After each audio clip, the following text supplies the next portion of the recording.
So I'm going to talk about modeling radio eclipses in this special kind of pulsars, which are called black widows and redbacks.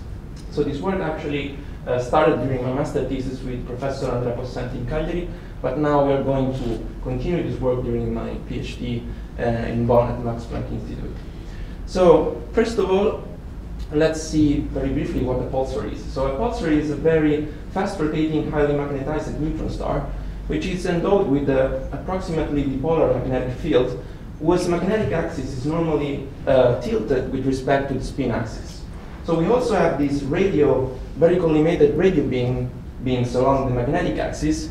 So you can easily understand that if the observer is in the right position, he is going to get a single pulse of radiation once per rotation. So as the radio beam sweeps across the line of sight of the observer, we get a pulse of radiation. So the signal is approximately like this. So we normally divide the pulsars into two main categories, which are called ordinary pulsars and millisecond or also recycled pulsars.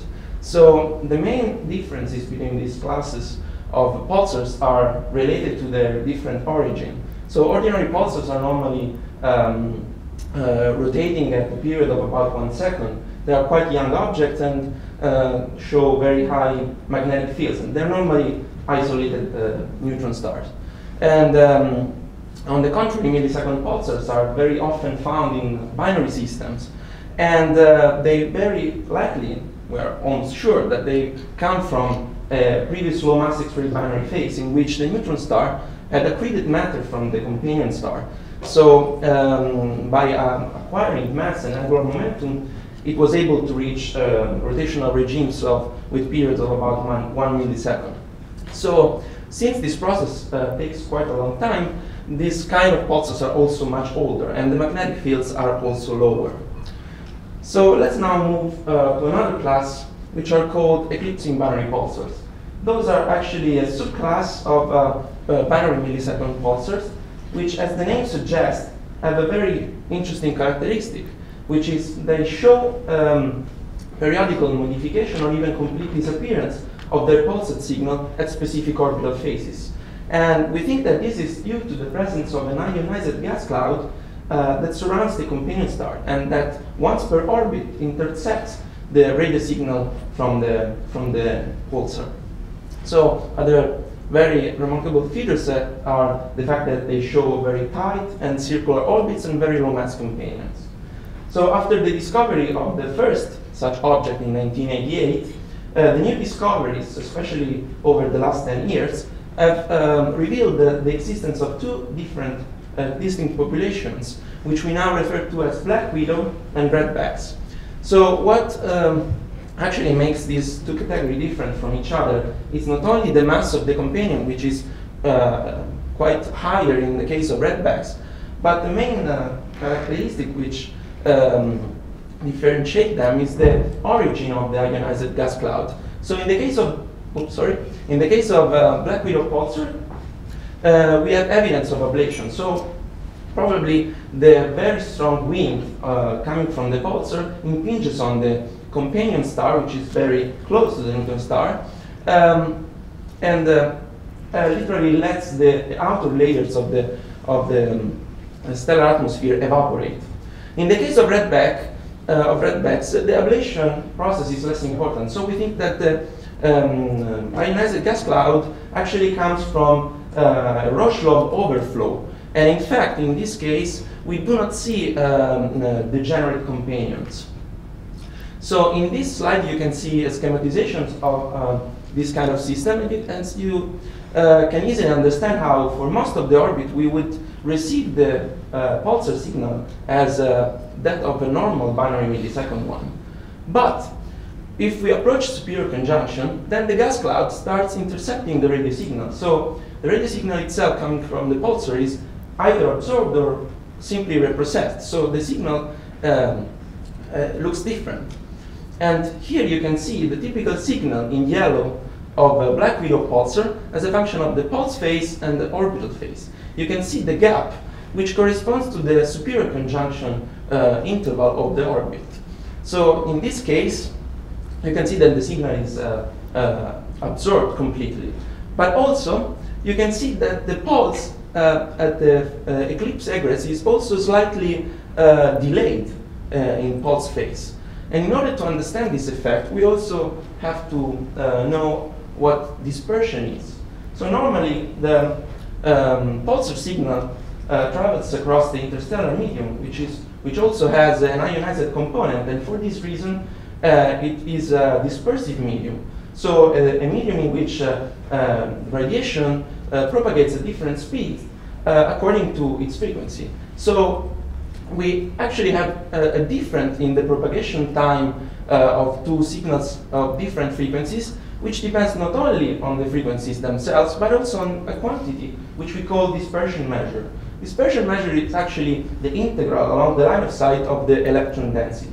So you can see in this plot how the higher the frequency, the earlier the pulse arrives.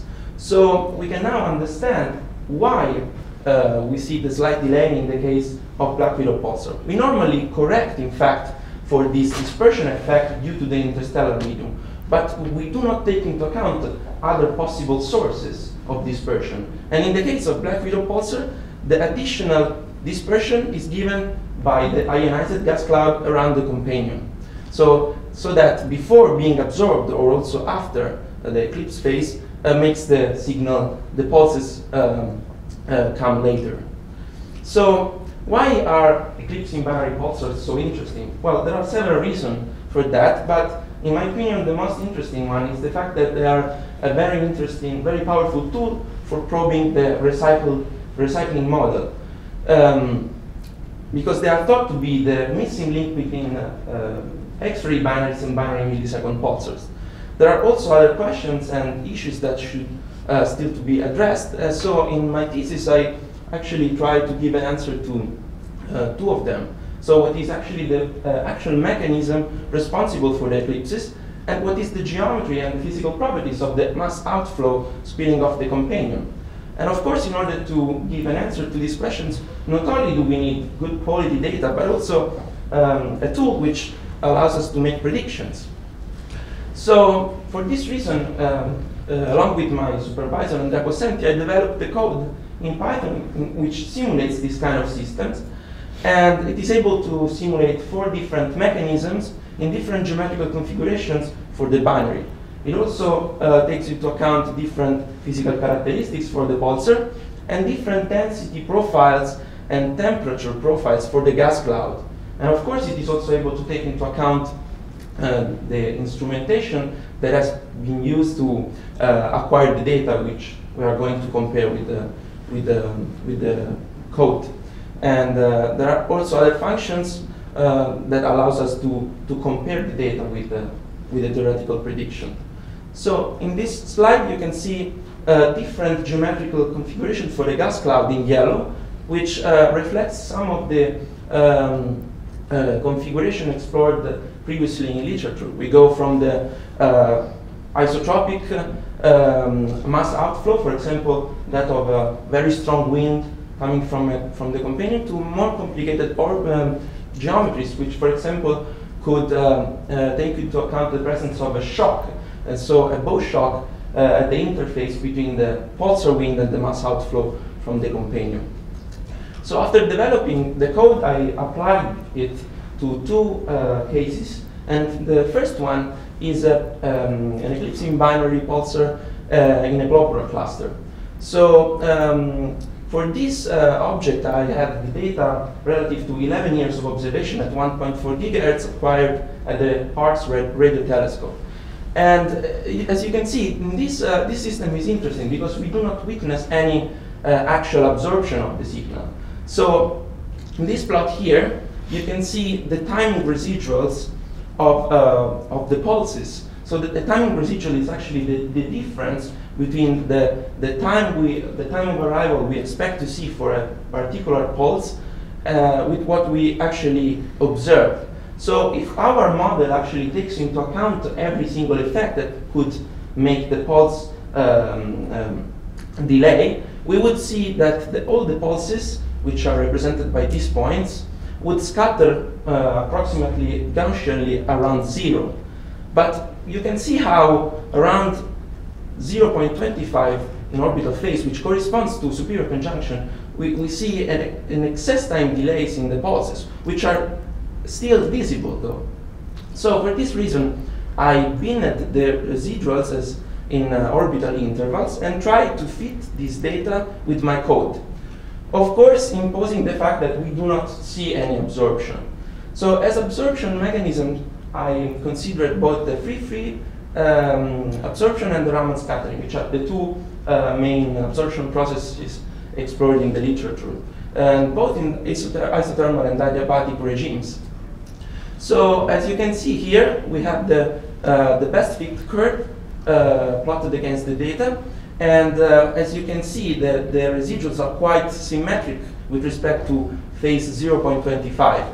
And that, of course, implies that the best geometry to represent this data is that of a mass outflow spherically in shape. Using the fact that the free and the Raman scattering have a different dependence on the temperature, I could also put some very rough limits on what the temperature at the eclipse radius should be for the gas cloud of this system. So the second system is even more interesting. This is an eclipsing binary which is found this time in the galactic field and not in a globular cluster. But the very interesting fact is that this system has been observed as showing some signs of the presence of an accretion disk in early 2000 at the optical wavelength. But after some years, these signs of the presence of an accretion disk completely disappeared, and the source itself revealed as a radiomillisecond pulsar. And now, just 1 month ago, the radio signal coming from the pulsar disappeared again. So we think that the system is actually in a very metastable state between an X-ray binary and the radiomillisecond pulsar. So this is why it's so interesting to study such a system. For this pulsar, I had the data relative, unfortunately, only to one single orbit, but the data were taken at two different frequencies from two different telescopes. And you can see here how the eclipse duration is very different at two different frequencies. And in fact, also absorption processes has a dependence on the frequency, of course. And this is a way to probe the mechanism responsible for the eclipse in this case. You can also see again the delay at the eclipse egress at 1.4 gigahertz, and you can also see how the flux, the intensity of the pulses, changes before and after the eclipse itself. So these were the three main observables that I tried to fit with my code at the same time. Again, I considered the free absorption and the scattering Raman, the Raman scattering in both isothermal and adiabatic regimes. But unfortunately, we were not able to find any solution which fit the three observables at the same time in a nice way. So, of course, this reflects the fact that this system is very complicated to model because it is probably in a very metastable state. So in conclusion, black widow pulsars and redbacks are this kind of special class of binary millisecond pulsar, and especially the redbacks are very interesting because they are thought to be the missing link between the accretion-powered X-ray binaries and rotation-powered radiomillisecond pulsars. You can also see this paper from Papito et al. 2013, in which he found that another previously observed radiomillisecond pulsar is now turning into an X-ray binary. So this is another redback, in fact.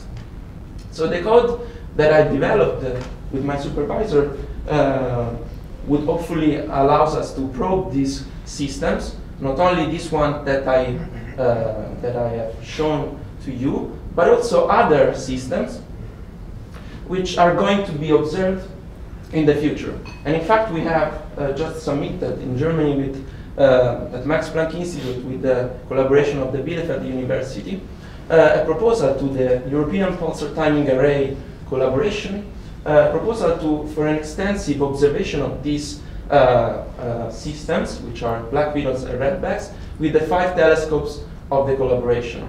So the PI of this proposal is actually Golam Shalfullah, which is a PhD student at Bielefeld University, and these are the main collaborators, including myself. So if you're interested, I encourage you to contact one of these people. So thank you for your attention.